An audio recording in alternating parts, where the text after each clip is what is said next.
in Niners faithful, Juju Talk Sports, Jose Corral. I don't know what's more stressful, Jose. A shot of adrenaline or tuning on the Niners game in the fourth quarter, because both have been like high pressure situations over the last few weeks. And I don't know if my heart can take it anymore. I don't know if I can absorb the heartbreak if we end up losing one of these games, now that it's just you win and you advance scenarios. The worst thing about it is we should have never been in that position to begin with, right? I mean, we were in control literally the entire game, all the way up to like the 10-minute mark of the fourth quarter. That's when Jimmy does what Jimmy does, and he overthrew a couple guys. One of them was the incompletion to Brandon Ayuk, what basically would have sealed it, right? That was a third down play. We could have gone down and scored and completely put this game away. And then the next one was even a worse mistake, doing the interception that put the Cowboys really back into the game. But thankfully, we came out with the victory there. A couple of pretty big injuries that might bite us moving forward, with Nick Bosa and Fred Warner now missing some time there. But the good thing that Fred Warner was able to come in. We did miss Nick for the entire of that second half with that concussion. But hopefully we're able to get both of them back, because it's going to be hard to beat those Packers in Green Bay in Lambeau without those two. Yeah, we saw our Niners defense get carved up in the first quarter, second quarter in that week 3 game with Nick Bosa on the field, albeit he was still kind of getting ready. He was still kind of getting his feet set in the season. But we saw that scenario play out, and to not have him on the field, so not generating the same amount of pass rush with these defensive backs, I don't know if I like our odds in that situation. Just given how efficient he is, we need a pass rush. When you look at the games in which we've won against the Packers, obviously just throughout 2020, because we were starting practice squad wide receivers in that game, we got a great pass rush on Aaron. We made him uncomfortable. You look at the games in which Aaron also has lost besides the Niners, the Tampa Bay game from the regular season last year, Tampa Bay, they were on his ass throughout the game. So our Niners, Arden Key, Ebukam, front four, Eric Armstead, they need to be all systems go coming into that game. If Bosa's out, certainly Bosa, we would prefer him on the field. Guy's a high motor guy, a high energy guy, and that's the type of guy we need on the field in Lambeau, because everyone's going to be cooled down, because I don't expect the weather conditions are going to be exactly fun out there when we travel there next week. But we couldn't get to next week without getting through this week. So who deserves the biggest amount of praise in this win? The same guy that's been getting the praise all year long for the Niners, Deebo Samuel. He was absolutely phenomenal again today, when we really needed him in this game. I thought he did basically clinch the game for us there, but I thought it was going to be a lot closer at the end. But I mean, Deebo Samuel was absolutely phenomenal again on the run game. Like every time he lines up in the backfield, the entire stadium and everybody watching at home, including the defense, they know that the ball is going to Deebo Samuel. But the fact that he's still able to go for these big chunk yard plays on the ground is absolutely unbelievable. And that's what really makes the Niners super dangerous, right? You mentioned the things that were successful against Green Bay, the times that we did beat them, especially in that playoff run. What was really the thing that carved up that defense? It was that Niners run game. That's why I'm still pretty confident that we could go into Lambeau and beat the Green Bay Packers. Is that run game is still going to be just as lethal with Elijah Mitchell and Deebo Samuel in that backfield. If we get that running game going, Jimmy Garoppolo can't possibly, throw us out of the game, right? Yeah, and you talked about Deebo Samuel. Deebo Samuel almost ended the game for us, too. He should have ended the game for us. It was called back, unfortunately, by a chain link, and should have set up what would have been a game-ending quarterback sneak. Unfortunately, we couldn't get set there, and allowed a Hail Mary close drive that was saved by our newly signed linebacker that was wearing pinstripes in that game. Shout out to you, head referee. Hey, it's a rule. A rule's a rule. I know Skip Bayless isn't going to be too thrilled about it. I know that's why I'm just going to completely put an embargo on Undisputed for this next week, probably the entire offseason, to be honest, because that's going to be just sitting in the craw of Drip Bayless this entire offseason. You mentioned the possibility of Uncle Shay putting him in check. I don't know what my read on Shannon Sharp, but, a sad Skip Bayless is a good Skip Bayless to me. Yeah, and in this week, if Skip Bayless was sad, that means the Niners won the game, which I will take, which I'm happy about. But it's still kind of concerning the way we weren't able to close that game, right? You had them 23-7 in the fourth quarter. You got to be able to assert yourself and not make some of those bonehead mistakes that the team did.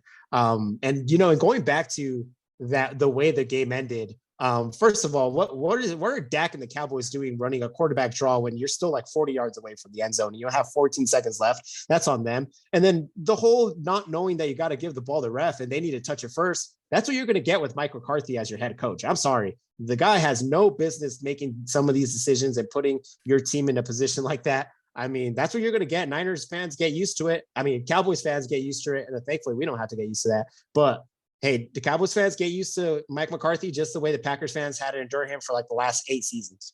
I would say, though, NFL fans would probably say, well, Niners fans get used to your coach blowing big leads because that's what we were almost getting used to with that one there. I was a little bit, got a little bit too hairy for me there, but he's not the only coach on the staff that deserves a little bit of criticism from time to time. I think the biggest one that Niners Twitter tends to vocalize about is Mr. Richard Hightower. Grade his performance today in a big playoff game. F. Yeah, it was a complete F. The special teams, again, almost blew us a game. We go back to a question that was asked mid-season from us is who's more likely to cost us a game? Is it going to be the special teams or is it going to be our secondary? Well, today it was almost both of them, but it was more so the secondary. How you don't see a fake punt coming in that situation, I don't know how you at least don't prepare for it, knowing that the Cowboys basically had to go for it. That's 100% a coaching thing. That's easily a coaching thing. And then the roughing the punter call that gave the Cowboys another chance there on a 4th down. Richard Hightower has to go. And I'm sick and tired of every single week when he goes up to a press conference and he looks dumbfounded every week when a reporter asks him a question. It's like, dude, you should be prepared. You should know what you're game planning for at least a little bit when you're going into a week. He does none of that. The guy's completely lost. He should not be in the Niners coaching staff next year. But it's not his fault, Jose. It's 100% his fault. It's the players, though, right? He can't kick for them. He can't tackle for them. He can't, I don't know, just not commit basic, stupid fucking mistakes for them. But at least he could have them prepared just a little bit. Yeah, just a little bit. I feel that. At this point, it's like, Kyle, hold your guy accountable. Because I think the thing that people have really pointed out this season, how is it that we've gone this far into Kyle's tenure and he hasn't fired a single assistant? People thought that was going to be Saleh, and I guess that was the right call in hindsight. But is Richard Hightower suddenly going to be the wizard of special teams in year 6 under Kyle or year 7 under Kyle? I think this is an obvious flaw. This is an obvious weakness for this team. Cut the cancer cell out. Richard Hightower is not going to be the answer on special teams. And if we could just get someone that can at least hold the players more accountable or put the players in the right positions to win that spot, then I think we'll be doing a lot better. Because I mean, there was also a moment too in which I thought that they should have been a little bit more set up to potentially down that final Mitch Wishnowsky punt there. There was also them taking a fair catch on the 6-yard line too, which obviously affects the entire script of the game when you're not given the right field position. It's just a bad unit for this team.